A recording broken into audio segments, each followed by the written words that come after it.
Bonjour chers auditeurs de l'ODJ Média, notre chroniqueur de l'ODJ, Salma Labtar, partage son avis et sa réflexion dans un article qu'il a intitulé « Soutien juridique pour les femmes victimes de violences, appel à la réforme », qu'on écoutera ensemble dans ce podcast. Notre journaliste ouvre sa réflexion de la manière suivante.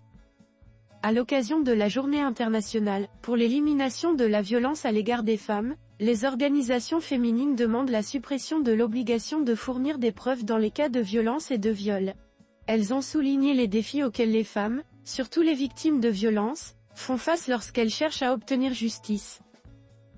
Notre chroniqueur met l'accent sur l'importance de ce point en affirmant que, d'après la Fédération des Ligues des droits des femmes, l'un des principaux défis réside dans la nécessité de prouver les actes de violence, imposant ainsi un fardeau considérable aux victimes. Actuellement, la preuve repose fréquemment sur un certificat médical indiquant la durée de l'incapacité de travail, mais les organisations affirment que ce document ne reflète pas toujours fidèlement les réelles souffrances subies par les femmes. De plus, le droit pénal marocain établit des distinctions entre différents degrés de violence en fonction de la durée de l'incapacité de travail. La Fédération des Ligues des droits des femmes préconise une réforme des systèmes juridiques pour accorder plus de crédibilité aux témoignages des victimes, en s'appuyant sur une expertise psychologique.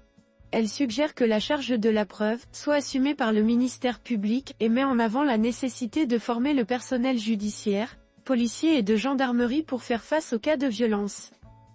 La fédération souligne que les femmes dénonçant des violences ne cherchent pas toutes à accuser ou à se venger, mais plutôt à faire valoir leurs droits. La fédération propose également qu'un expert judiciaire procède à une inspection immédiate dès qu'une femme victime de violence se présente aux autorités, afin de documenter l'agression à ce moment précis. Elle suggère également que les centres de santé facilitent l'accès aux preuves et que le ministère public établisse un guichet spécial pour ces cas. Ces initiatives encourageraient les femmes à témoigner de ce qu'elles ont subi. De plus, la fédération met en évidence le fait que la législation marocaine offre une protection insuffisante aux femmes contre la violence. La loi actuelle sur la lutte contre la violence à l'égard des femmes, 103-13, en vigueur depuis 2018, n'englobe pas toutes les formes de violence, notamment les violences économiques, numériques et institutionnelles. L'auteur conclut son article en ces mots. En outre, elle ne prend pas en considération les situations particulières des femmes résidant en zone rurale, confrontées fréquemment à des violences multiples et structurelles.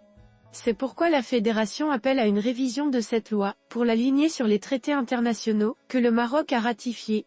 La Fédération préconise de faciliter la charge de la preuve pour les femmes, en proposant des preuves médicales gratuites en cas de violence.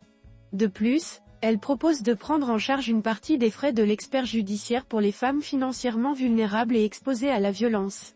Elle met en lumière la nécessité pour les autorités compétentes de réexaminer les formes de preuve actuelles, jugées injustes, et de recourir à des expertises génétiques dans les cas de viol entraînant une grossesse. Rédigé par Salma Labtar. Merci d'avoir écouté ce podcast de l'ODJ Média. N'oubliez pas de vous inscrire sur notre newsletter quotidienne à partir du portail lodj.ma. Alors, on se dit au prochain podcast de nos chroniqueurs de l'ODJ, et à très bientôt.